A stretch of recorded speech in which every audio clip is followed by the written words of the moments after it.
good for the Jets next week. Belichick has 302 career wins, third most ever, 16 behind George Halas, who's in second. But New England has finished with a sub-500 record 3 of the last 4 years, which is why we now talk about draft position implications this game has for them.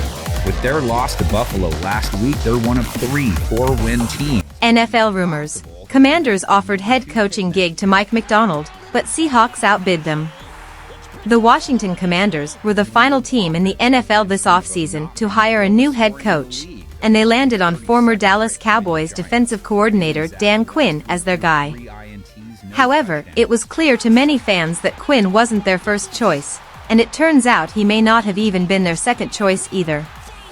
Initially, it seemed like the Commanders were locked in on Detroit Lions offensive coordinator Ben Johnson to come in and be their next head coach, but he pulled himself from consideration shortly after the Lions lost the NFC Championship game. After that, Washington reportedly turned to Baltimore Ravens defensive coordinator Mike Macdonald, and even went as far as offering him the job.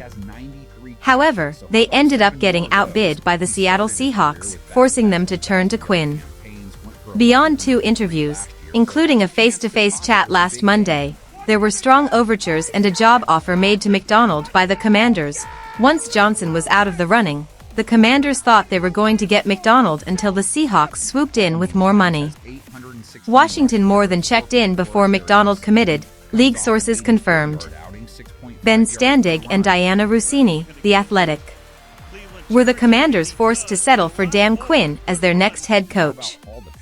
Of course, the Commanders wouldn't have hired Quinn if they didn't feel good about him, but it's pretty eye-opening to see that they wanted Macdonald after missing out on Johnson, only to watch him land with the Seahawks.